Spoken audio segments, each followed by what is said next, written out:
At 6, Christmas is not cancelled, says the Prime Minister, but he's not ruling out new restrictions in England after that. Boris Johnson says the situation remains finely balanced, but there's not enough evidence to justify any tougher measures before Christmas Day. In Scotland, big New Year's Eve parties are cancelled as tighter restrictions are announced from Boxing Day. None of these are being proposed lightly, but we do consider them necessary to help stem the increase in cases, safeguard health and protect the NHS, the emergency services and the economy. Wales and Northern Ireland will consider further measures tomorrow. Meanwhile, there is help for businesses across the UK. The Chancellor unveils a £1 billion fund for the hospitality and leisure sectors already losing money because of surging COVID cases. With hundreds of thousands of people now having to self-isolate on Christmas Day, we look at how people are adapting their plans.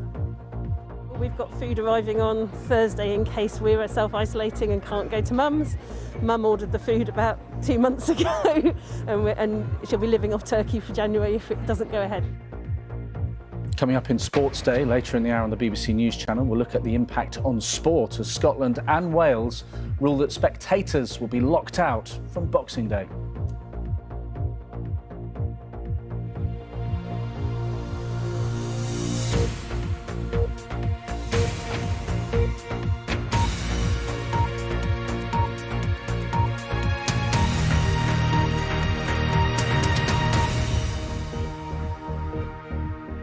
Good evening and welcome to the BBC News at 6. Christmas will not be cancelled this year. The Prime Minister has announced that there will be no new restrictions in England for now, though he says he cannot rule out any further measures after that.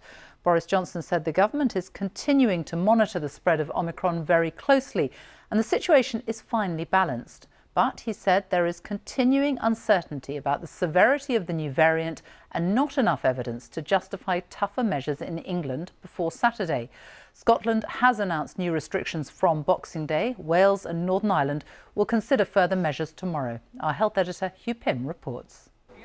As the booster programme continued in Scunthorpe and around the country, there was a clearer message from the government about Christmas in England. Go ahead with your plans, as there won't be any new measures affecting them. But given the threat of Omicron, nothing can be ruled out after that. Speaking before that announcement, one minister suggested they weren't rushing to judgment. We're looking very closely at the data. That's why the Prime Minister said we reserve the option of coming back with further measures, but we're not at that stage because obviously there is very significant economic disruption should we do that. That still leaves uncertainty beyond Christmas and potentially vital decisions affecting families and communities. We have to consider the spread of this Omicron variant and the risks it poses to individuals and to the NHS. But we also have to consider the impact on people's mental health of restrictions. That cannot be ignored, as well, of course, of the impact on the economy. So none of it's easy. With case numbers rising fast, some experts argue there may need to be intervention soon, but it's reasonable to wait a little longer for more data. If those numbers continue to rise, we will see hospitalisations rising after that, and then I believe the government will have to act. But amid the current uncertainty about severity, about transmission, and about the broader impact on society, I think it is reasonable to pause for 24 hours, maybe 36 hours, until we see that other data. One of the fears about Omicron is that it'll spread rapidly among those who haven't been vaccinated. There's an understandable focus on boosters, but progress still needs to be made with second doses. In Scotland and Wales, followed by England and Northern Ireland, it's only just over 80% who've had that second dose. That's expressed as a share of all those aged 12 and over, though the rollout for younger teenagers has only just got underway. Within England, measured slightly differently, there is a lot of variation. In London, for example, just 62% have had that second jab, though it does have a younger population. The booster programme, meanwhile, is being steered towards hard-to-reach groups. Here in Cornwall, fishing boats have come into port and the crews are able to get jabbed when they come ashore. They want everybody to get their boosters, and if you're trying to do your own surgery and they're telling you it's going to be a long time, it's good. It's good. It's the best way of protection. Analysing data and assessing Omicron. There's still a lot for ministers and officials to focus on, right up to Christmas and beyond. Hugh Pym, BBC News. Our political correspondent Ben Wright is in Westminster. So no change to anyone's Christmas Day plans as far as we know, but uncertainty after that. That's right, Sophie. Plans across the UK set as far as the various governments are concerned. Boris Johnson confirming there'll be no new restrictions in England before Christmas Day. A huge relief to everybody worrying about their festive plans. In a video message, he said there was not enough evidence to justify tougher restrictions now, but urged people to remain cautious, wear a mask when required and get a jab. He also said the government could not rule out further restrictions after Christmas, just as Scotland and Wales have already announced. Now, the Cabinet met yesterday. We know there was a split in opinion. The majority of Cabinet ministers arguing that as far as they're concerned, there is simply not enough data at the moment about the severity of Omicron, the impact of hospitalisations to justify tougher restrictions now. But very soon, Boris Johnson is going to have to make a call, well aware that introducing tougher measures could trigger a fresh fight with his own MPs, well aware too that getting this wrong and misjudging it could leave the NHS struggling to cope. So Christmas is safe, but the weeks ahead remain wrapped in uncertainty. Ben, thank you. Well, large-scale New Year's Eve's events in Scotland have been cancelled and large crowds are being banned from sporting fixtures from Boxing Day after the First Minister announced new COVID restrictions to help slow the spread of Omicron. Nicola Sturgeon is urging people to minimise their socialising at New Year and keep contacts with other households to a minimum. All outdoor events, including football games, will be limited to just 500 people. Indoor events such as concerts will be limited to 200 people if they are seated or 100 for standing. And from the 27th of December, table service will be reintroduced for venues serving alcohol, and 1 metre social distancing will be required between groups in indoor hospitality settings or leisure venues. The new measures are to last for 3 weeks. Our Scotland correspondent Lorna Gordon reports. It is off. No large Hogmanay celebrations this year, cancelled because of COVID. Scotland instead ringing in another year in this pandemic. The First Minister said these new restrictions limiting numbers at both indoor and outdoor public events aimed to help slow the spread of the Omicron variant. This will, of course, make sports matches, including football, effectively spectator-free over this 3-week period. And it will also mean, unfortunately, that large-scale Hogmanay celebrations, including that planned here in our capital city, will not proceed. I know how disappointing this will be for those looking forward to these events and for the organisers of them. Those running hospitality venues like this restaurant in Glasgow said a return to physical distancing will make trading gruelling during what should be their busiest time of year. It could have been worse. Anything could always be worse, but I think it's another death knell for the industry. It's everything. It's lockdown and everything, but the words. It's a bit sore for everybody today, I think, to take. But the one thing that we do take and we accept, and we have been at the forefront since the start of this, was everyone's safety. Among those facing these changes in just a few days' time, a mixture of weariness, resignation and acceptance. It's very difficult to know what the right thing to do is, but what we don't want to do is wait till we've run out of hospital beds and then decide it's the right thing to do. 2 years down the line and nothing's changed, so yeah, pretty annoyed, but... Nicola Sturgeon said it remained a priority to reopen schools as normal after the holidays, and that one of the reasons for asking adults to make these sacrifices for a period after Christmas was to minimise the impact on children's education. The aim is that 80% of those eligible will be fully vaccinated by the new year. The hope that the booster will beat back the need for these restrictions to stay in place longer than the planned 3 weeks.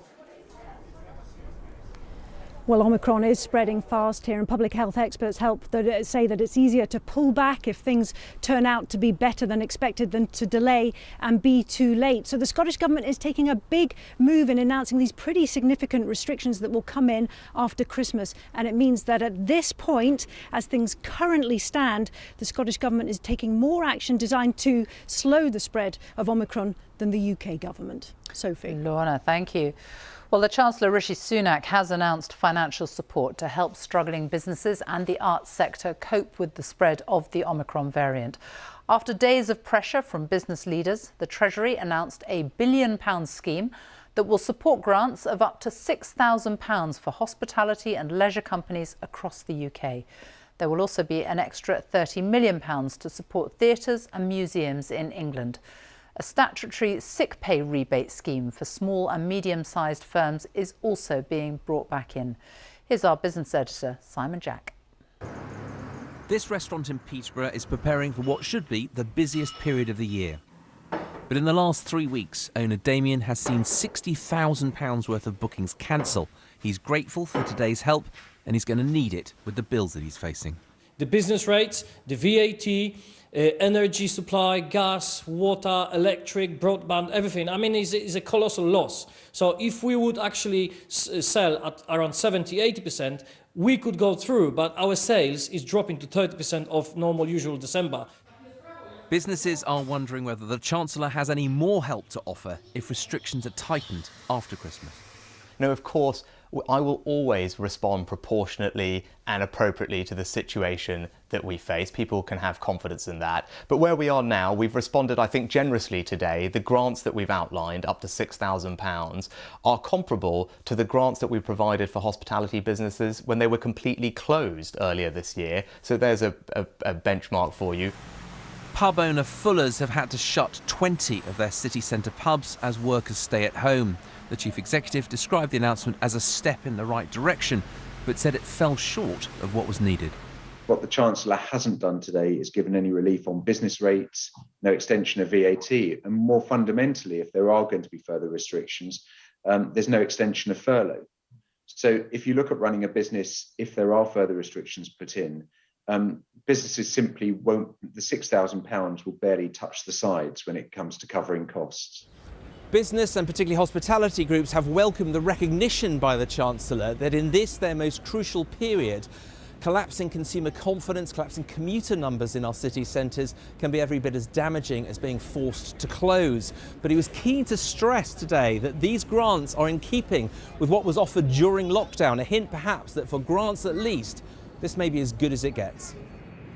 Hospitality is not the only sector devastated by the latest COVID wave. Travel has arguably had it even worse as consumer caution has been compounded by international restrictions.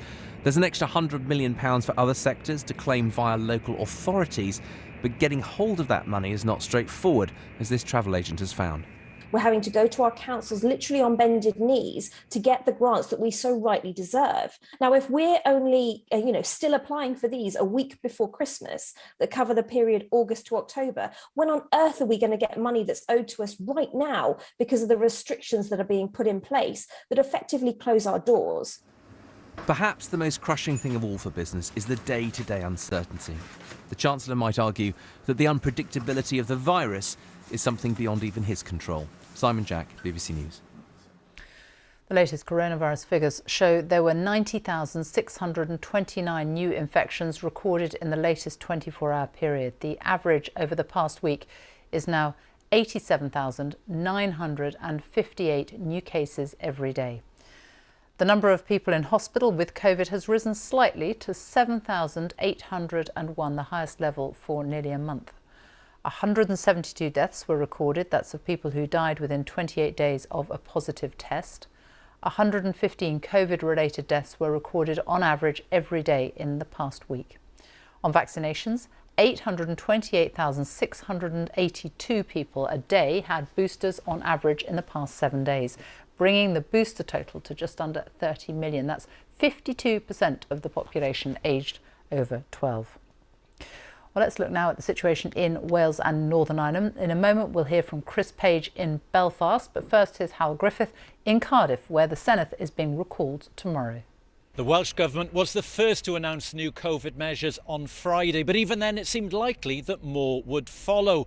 So what do we know so far? Well, from Boxing Day, spectators will be banned from all sporting venues in Wales at every level. It means festive fixtures for football and rugby will happen behind closed doors. There's already concern about what will happen to the Six Nations rugby in February. From December the 27th, nightclubs in Wales will be forced to shut their doors, and the 2-metre rule will come back in workplaces and in shops. But what else could follow? Well, as soon as tomorrow, there may be more measures announced for hospitality, potentially limits on who can meet to eat and drink together after Christmas. There may also be advice on mixing in each other's homes. We'll get the details tomorrow when the First Minister Mark Drakeford holds a press conference. Here in Belfast, businesses are fully open, the streets feel quite bustling and the shops seem to be quite busy. But some rules are in place. You have to wear a face covering in most indoor public places, and a maximum of 30 people can get together inside someone's home. The number of patients in hospital with COVID has fallen to the lowest level since July. The spread of the Omicron variant is a few days behind the rest of the UK. But healthcare workers' unions have warned today they expect this winter to be the most difficult ever. Ministers in the devolved government are meeting tomorrow to decide on tighter restrictions. It's thought they're looking at new regulations for the hospitality industry, including the possible return of social distancing and a limit on table sizes. Owners of pubs and restaurants say they'll need financial support if more rules are brought in. The main message from politicians, doctors and scientists is that the extent of the restrictions over the next few weeks will depend on how many people go for their booster jabs. Vaccination remains the best weapon against the virus. Chris Page there. Well, the data in the next few days and weeks will be crucial. London is being monitored closely. The capital has been at the centre of the outbreak in the UK, with surging cases in some areas driven largely by people in their 20s. Hospital admissions have been rising too. Our health correspondent Sophie Hutchinson reports from Lambeth in South London, which has seen the highest COVID rates in the UK. Brixton High Street in Lambeth, currently the borough at the epicentre of the UK's Omicron outbreak. Infections here are rocketing. You've got more cases than anywhere in the whole country in Lambeth. No way. Unfortunately. Do you know people who've got the infection? Yeah, a lot of them.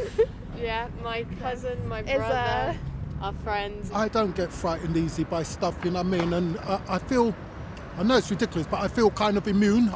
I'm probably not. So just how bad are things? Well, in England last week, there were more than 700 infections per 100,000 people. Compare that to London, where that rate was almost 1,300 infections. But here, in the borough of Lambeth in southwest London, that rate was 2,500 infections, almost 4 times as high as the average area in England. And the surge seems to be being driven by younger age groups, with people in their 20s making up a third of all cases. We think it's to do with having a young and very mobile and diverse population and a busy and active nightlife in the borough. 1 in 5 people who are testing in the borough are testing positive, which is a higher rate than we've seen at any stage during the pandemic. Just what this increase in infections will mean for the NHS is a major concern. In London, hospital admissions have been rising since the end of November. A number of trusts are warning that planned operations may need to be cancelled in the new year. The immediate impact that's being felt in London on emergency departments is staff sickness rates, which are higher, and that's making it very difficult to run emergency departments. It's not the first time London has been at the front of a coronavirus wave. As an international hub, it's perhaps more vulnerable to changing patterns of infection. What happens here in the next week or so may be an indicator of the impact of Omicron on the rest of the UK. Sophie Hutchinson, BBC News. The time is very nearly 6:20. Our top story this evening. Christmas is not cancelled. The Prime Minister says the situation remains finely balanced, but there's not enough evidence to justify any tougher measures in England before Saturday. And coming up, the largest divorce settlement in British history. Princess Haya of Jordan is awarded £500 million after a dispute with Dubai's Sheikh Mohammed. Coming up on Sports Day in the next 15 minutes on the BBC News channel, former jockey Freddie Tilitsky has won his High Court damages claim against a fellow rider after a fall during a race 5 years ago left him paralysed.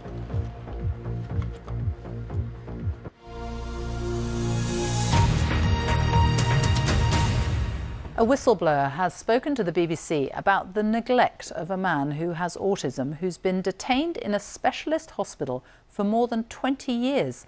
Last month it was revealed that Tony Hickmott, who's 44, had been held since 2001 after being sectioned under the Mental Health Act.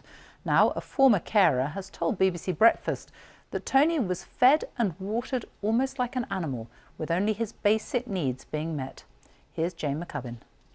Some patients would talk with such hope of getting out, and I had no hope, and I don't even know how they do it. The patients, I mean, I don't know how they cope. I can't myself believe it's 20 years to be locked up. I do believe Tony was probably the loneliest person living in that hospital. These two former care workers are talking about Tony Hickmott, a man detained for 20 years, 100 miles from home, not because he is a criminal, but because he is autistic. Last month, BBC News overturned a court order to report his case. He's lived there longer now than he's lived at home. And his parents fight to bring him back to Brighton. What have they done to all of us as a family? They destroyed us. And that is when Phil and Lauren came forward. Your impression of Tony's life? Just 24/7 in that room. It was almost like a solitary confinement prisoner, a very basic daily life. He got his basic needs met, almost like an animal, fed, watered and cleaned. If anything happened beyond that, wonderful, but if it didn't, then it was still okay. Between them, Phil and Lauren worked at Tony's hospital from 2015 to 2018, and they say standards of care were in decline. A CQC report after they left spoke of poor care plans, the lack of qualified, competent, skilled staff, the overuse of medication and restraint. Lauren recalls patients in distress and restraints that could be 10 on 1. When we're restraining somebody, sometimes that's the only time that they can actually get hugged by or a hug off anyone, and it does break my heart, even when I'm in the restraint. Was it good enough for the people there? No. Tony's hospital was owned by the Huntercombe Group but was sold in December 2020, and the group itself was taken into new ownership. They told us they couldn't comment on the case as they are a new legal entity, one which had nothing to do with Tony's care. Pam and Roy continue to fight to bring their son home. I really appreciate you coming down, speaking out. You want to make things better. I can only imagine what must go through Tony's mind every day, asking himself, why am I here? Why am I locked in every day? Something needs to be done to help these people who are incarcerated for so many years. NHS England say they are committed to bringing down the number of people in inpatient care. Tony's local authorities say they are committed to finding Tony support and a real home in his own community. Now's the time to shout about Tony, to give him a voice. Because Phil Devine ending that report by Jane McCubbin. Now, what's thought to be the largest divorce settlement in British legal history has been agreed. A High Court judge has awarded around £500 million to Princess Haya of Jordan in a long-running dispute with her former husband, Sheikh Mohammed, the ruler of Dubai. The princess fled to Britain with her children in 2019, saying she was in fear of her life. Our security correspondent Frank Gardner is with me. It really is an extraordinary case, this. It is, because of the eye-watering sums involved. £554 million is the total amount of the final judgment awarded to Princess Haya. It's not just for her. I mean, the bulk of it, or at least of half of it, is for her security and that of her children. But it includes things like pets, ponies, holidays, reinforced vehicles, cybersecurity and so on. Just to give you the background here, Princess Haya fled to this country in 2019, saying she was in fear for her life. She says that this was because after she discovered that her husband, Sheikh Mohammed bin Rashid Al Maktoum, a huge figure in the horse racing world, she discovered he'd abducted 2 of his daughters and rendered them back to Dubai, something stood up by the High Court but denied by him. But her detractors say it's because she was having an affair with her bodyguard, and he discovered this. He was furious. He wrote a very angry poem about it, and she feared for her life. This is more or less the end of it. It's nearly £1 billion less than her lawyers demanded, but there are other sides to this. It emerged during the court that her phone had been hacked by Sheikh Mohammed's people, not only hers, but Baroness Shackleton's, her lawyers as well. Frank Gardner, thank you. Food banks say they're starting to see the impact of benefit cuts and the rising cost of living among people needing help. A £20 a week increase to universal credit introduced at the start of the pandemic was cut in October, and inflation hit 5% last month, the highest rate in a decade. Our social affairs correspondent Michael Buchanan reports from the West Midlands. I had to leave home because of domestic violence and I've basically got nothing. The calls are constant at Imran Hamid's emergency food bank. I've lost my job and I don't get any benefits for 2 weeks. Travelling the area night and day, delivering aid. I had to buy a new washer and a new cooker because ours broke. An unexpected bill, cuts to universal credit and rising energy prices have made life difficult. Yeah, we've got heating. I'll just limit it at the minute because I can't afford to have it on. I'm going to do the wash now, wash the uniforms, then I'll put it on to dry that, and we have it on for an hour when we wake up. We could get a call any time from social services, domestic violence, the police, fire brigade even, so we just keep on going. Down the road at the West Brom Food Bank, referrals are up on a year ago, a regular stream of new people needing help. What was it like walking in here for the first time today? A bit daunting. On a visit last month, I met Dean Williams.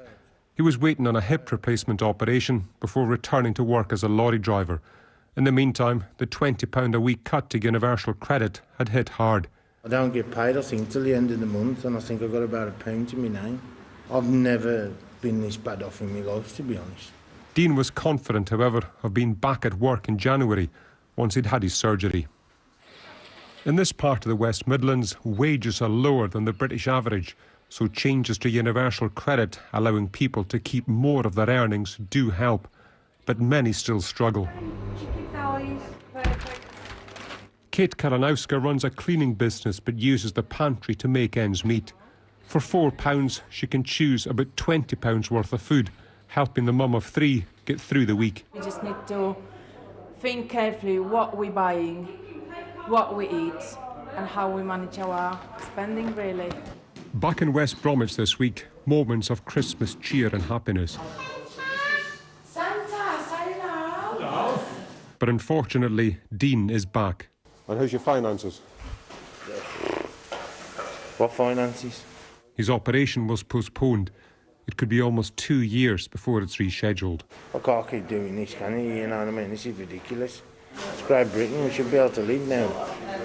There are at least 9 food banks in Sandwell, and this week, like every week, they'll try to lift the spirits of every family they meet. You like sweets? Michael Buchanan, BBC News, West Bromwich. And finally, for the second year in a row, millions of people have had their Christmas plans turned upside down by COVID. Andrew Plant has been finding out how people are adapting. Sherry and Kate's first Christmas together in their new home. Merry Christmas! Merry Christmas! But any party plans have gone on hold after both tested positive for COVID. We're in isolation until the day after Boxing Day, so we can't go anywhere, so we're going to enjoy it here. It's been a confusing build-up to Christmas. Less organised this year than I was last year. Kate McCary's plans are up in the air, unsure if she'll see her grandchildren, due to fly over from America on Thursday. If they come, how much we will be able to do, because we don't know what's going to happen immediately after Christmas, and therefore whether it's worth them taking the risk. It has been busy here today with shoppers and day trippers, but most people have said they've taken a cautious approach to this Christmas, not making any big plans in the first place, just in case they had to cancel. We're worried to go away in case something happens and we can't get back. and we can't be stuck away. Normally there'll probably be about 25 of us, all have like a big dinner and everything together. But now it's just going to be the 4 of us, and then we'll just, if we're allowed to, we'll just try and pop round and see people. Mum ordered the food about 2 months ago and she'll be living off turkey for January if it doesn't go ahead. Everyone carrying on with Christmas plans as much as they can. This panto expecting to sell out their seats this week. I think everyone's making theatre going as safe as it can be. Hoping coronavirus doesn't stop performances for the 2nd year in a row. The issue which we haven't had, but we could have, is a member of the panto company tests positive and has to self-isolate. COVID obviously can rip through a company very quickly. I think that's our biggest concern. Just a few days to go and many still unsure of their plans, though some of course already know exactly where they'll be come Christmas Day. Andrew Plant, BBC News in Bath. Time now for a look at the weather with Chris Fawkes. Hello. Hi Sophie, we had a fine end to the day in East Sussex. This was one of our Weather Watch pictures showing the setting sun, but not just that. We also had this sun pillar. You can see this line of light extending northwards. It's caused by ice crystals in the atmosphere. Those ice crystals are caused by this cloud that's working in ahead of the next weather system that's going to be bringing something of a change to our weather over the next 24 hours. Now, right now, there's a lot of cloud around, temperatures hovering around about freezing, but with more extensive cloud breaks, there will be quite a bit of frost around across central and eastern areas of England. In Scotland, well, it's already down to -9 in the coldest areas, so very cold night here in those really chilly spots. Now tomorrow, that area of low pressure I showed you on the satellite picture a moment ago is this area of cloud and rain that's going to be coming in associated with southwesterly winds. Those winds will be bringing us some milder air as well as the day goes by. So for Wednesday, rain moves in pretty quickly to Northern Ireland with strengthening winds, and that rain pushes its way northwards and eastwards through the day. Probably some sunny spells for a time at least across eastern England before the cloud thickens, and those temperatures coming up across western areas, 8 degrees in Belfast, a 10 in Plymouth. However, remember that frost in some of those deeper Scottish valleys? Well, as that rain works in, we might well see a spell of either freezing rain or rain falling onto frozen surfaces in Scotland. Either way, it could turn pretty icy here tomorrow evening, so that's something to be just aware of. On into Thursday, we've got another weather front coming in, again with southwesterly winds. That will bring another push of rain from the south and west, and along with that there could be some mist and fog patches for a time as well. Often a lot of cloud, but those southwesterly winds will also be bringing mild air, so temperatures 12-13 degrees down towards southern and western areas, but cold air lurking across the far north, and that kind of pattern's still going to be around for Christmas Eve. Sophie. Chris, thank you very much. And that is it from us. Goodbye.